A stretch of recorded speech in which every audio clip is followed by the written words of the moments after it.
Good morning, Sense of Things audience. It's Jeff and Ron here for another weekly update of what's going on in the world of the Sense of Things. Ron, how you doing, brother?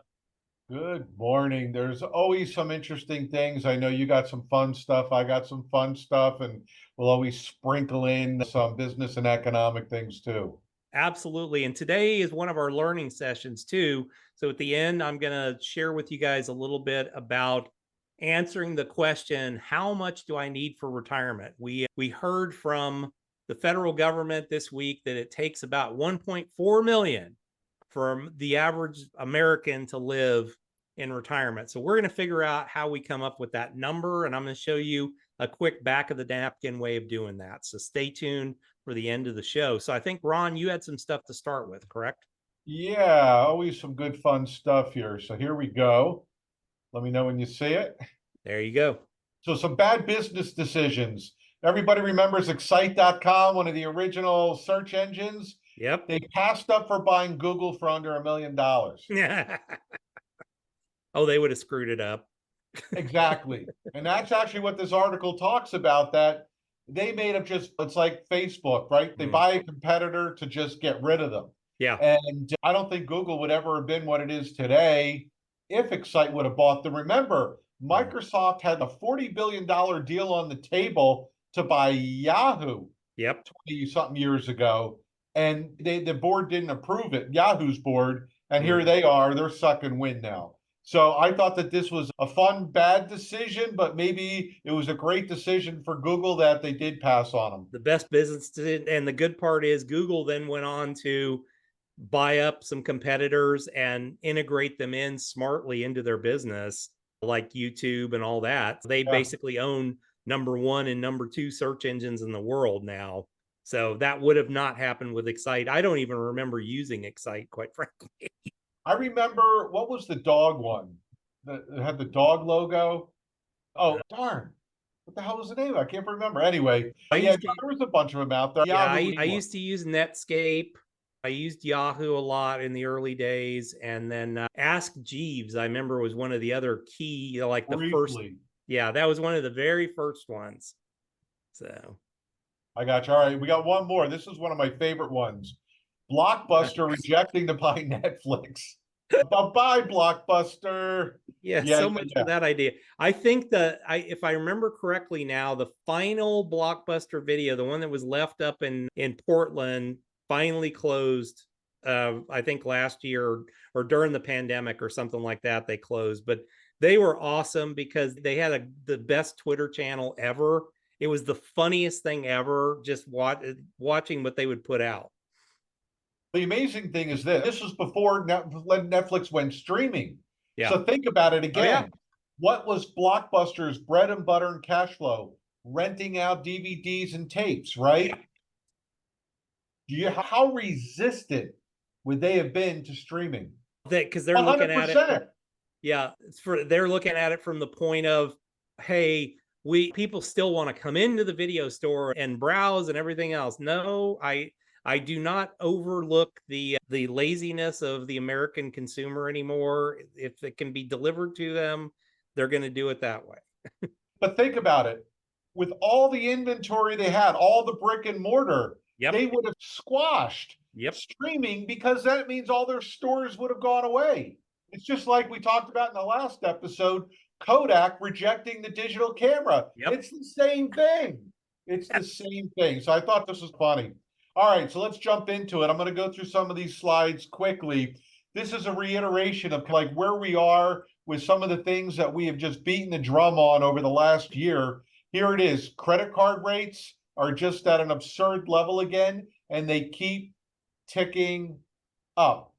Ticking up. It's absolutely insane, right? And then, of course, credit card balances that are more than 30 days old.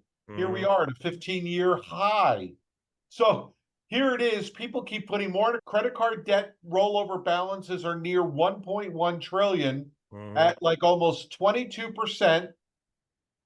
And here you have almost 1.7 to 1.8% that are more than 30 days past due. So in addition to paying over 21.5% interest, now they're paying late fees. Yeah. Where does it stop? And here we go. So this is just amazing here this is just credit card balances, right? This is, another 15-year high.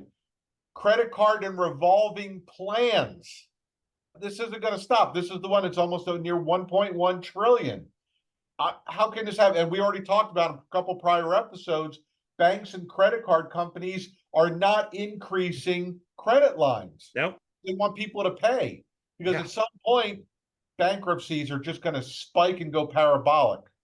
So I thought this was interesting as a comparison of the blue and the maroon of delinquency rate on credit card loans, all banks, comparison by quarter, where again, we're at a 5-year high. How does this get resolved? However, it gets resolved this badly. Wage growth is down, but minimum wage is going up. Yep. They're still spending instead of paying down the debt.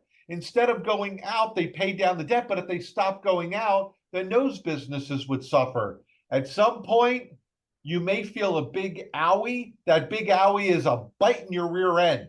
That bite in the rear end is, this is going to come to an end badly. Yeah.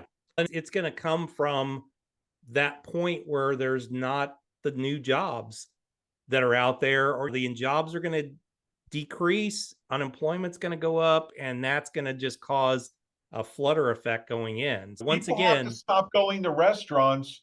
If you got 21 meals in a week, if you're doing 3 squares a day, I heard a number which was absurd that people are eating 14 to 16 of those meals outside of the home. Which off of our last episode, the number I had was that 1 month year over year went up 4.2%. And now you pack on more wage increases in that lower end of the market, and those costs are going to continue to go up, and up. But that was literally the previous 3 months, they went up 0.3, 0.2, and 0.3. And then for March, it went up 4.2% in that category, eating away from the home. It's insane. So let's get back to something a little bit more fun, because that was a little bit. Please, let's get some levity here. A little bit more uncomfortable. Let me blow this one up. Yay, Florida man! Florida man. So this will be the best of Florida man. I went through. What the hell is that? Look at this. Have you seen my banana? This Florida man, somebody stole his 18. Excuse me. I'm sorry, Jeff. Did you swap out your picture for this guy? It was before I shaved the beard. But yeah, have you seen my 18-foot banana? I'm just trying to figure out who's got this thing walking around the streets with an 18-foot banana on their shoulders there. Florida man arrested after wife hit with flying chicken wings. So just so that you do not throw chicken wings at your spouse, because you could be arrested for it. Florida man arrested for sexually assaulting a stuffed Olaf. I had to actually look this up. Olaf was in Frozen. I've never seen the movie Frozen, but Florida man sexually assaulted Olaf at a Target. I have a question. Yes, sir. I can understand abuse of a stuffed animal. How is it sexual assault if they have no sexual genitalia? I'm just trying to figure this whole thing out, and I can't. The images in my head, I just can't get out of my head at this point. So we're just going to leave it at that. Oh, hello. To make sure we're gender neutral when it comes to the show, we have a Florida woman story. 93-year-old Florida woman arrested for not paying rent. She says she thought she was going to die soon. Good excuse. She wasn't using the money that she wasn't paying for rent for her dental work. That's exactly right. Yeah, but she was arrested, 93 years old. Now she's got free rent, which is good, actually, for 3 hots and a cot at this point. The final one is my favorite. So the video game industry is getting into making sure we do this. Oh, my goodness. Florida Man Simulator for the Nintendo Switch. Now, here's the funny part. The person that created this thing doesn't spell very well. So you don't want to, if you've ever dreamed of becoming a Florida man without having to embarrass yourself, here's the tool to do it. Maybe he was embarrassing himself. He was embarrassing. Yeah. You just don't want to embarrass yourself with that. But The video game industry is definitely getting into the video or the Florida man game at this point. God bless. Never ending content. It's awesome. I love it. Let me get out of this because I think you've got a few things left. Or I went through everything. Okay. The last piece of the pie here today, I want to cover how you figure out, because I get this question all the time. It's actually the number 2 question that when I did my ChatGPT search a few months ago, the number 2 question that people ask, how much do I need for retirement? And there was a study the other day that said you need 1.4 million. The average American needs 1.4 million. So how do we back into that number? So this is what when I started in this industry, there wasn't all this fancy software and things like that. We used this thing called a pen, a yellow legal pad, and a financial calculator to figure this out. But I also figured out a way to do it really simple on the back of the napkin. So let's start off and say, how much do you need to live on? So that's the number we have to have first. You need to really sit down and figure out, what does it take to run your household? So we'll use an example of, I need $7,000 to run my household. Okay.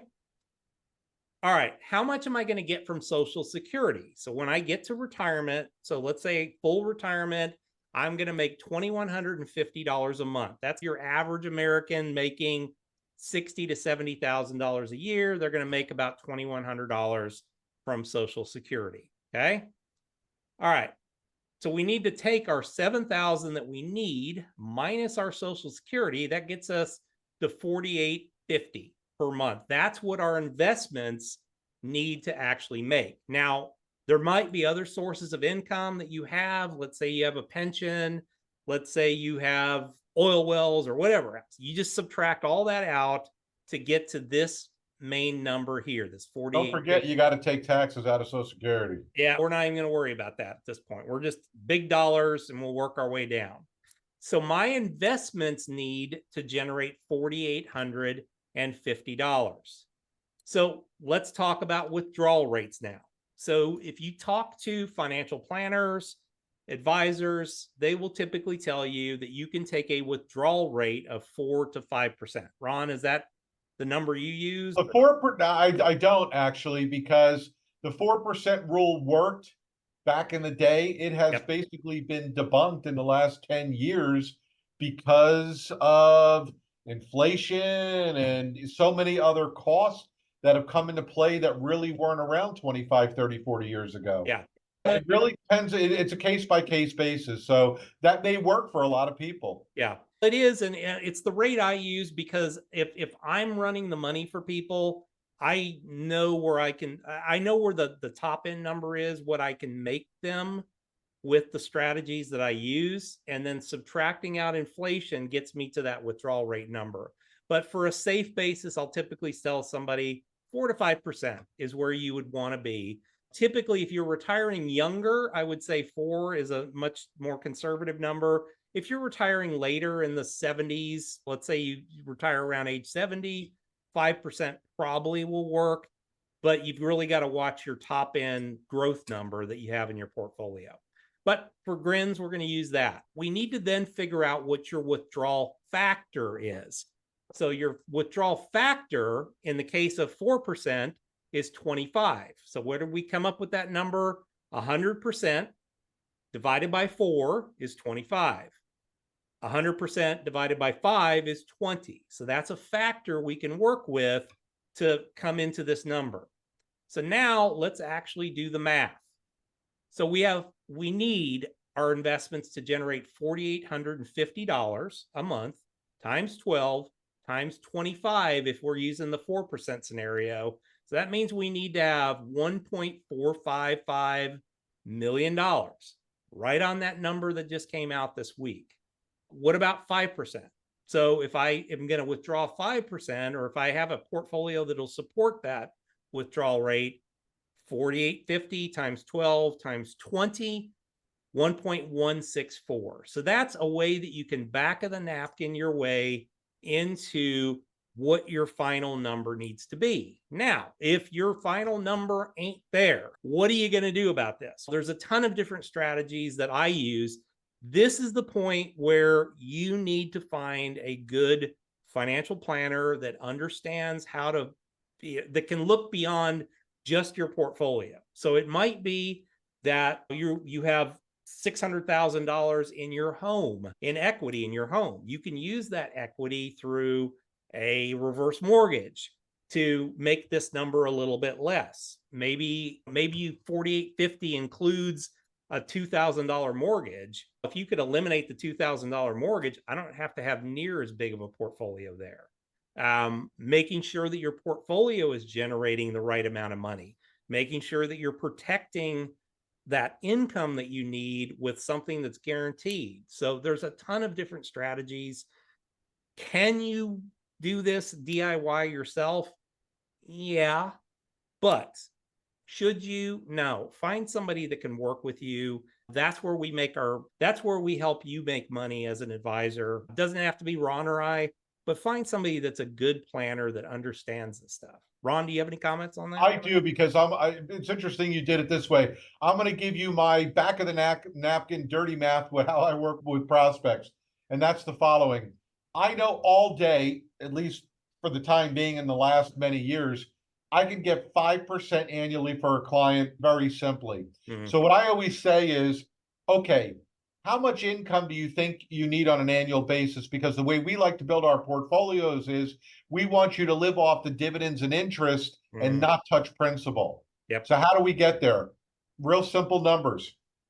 You want $100,000 a year, multiply that by 22. 2.2 million. Yeah.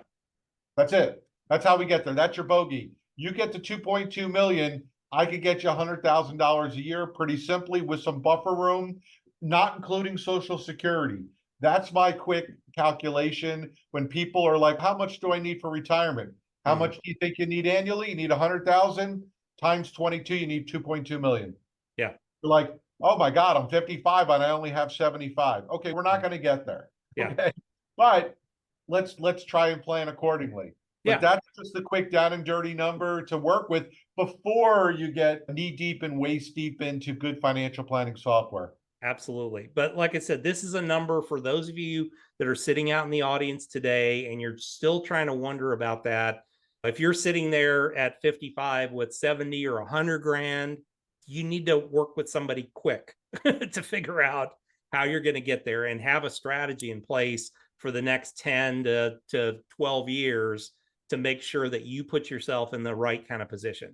The sooner you can do this type of stuff, the better it's going to be for you in the long run. Yeah.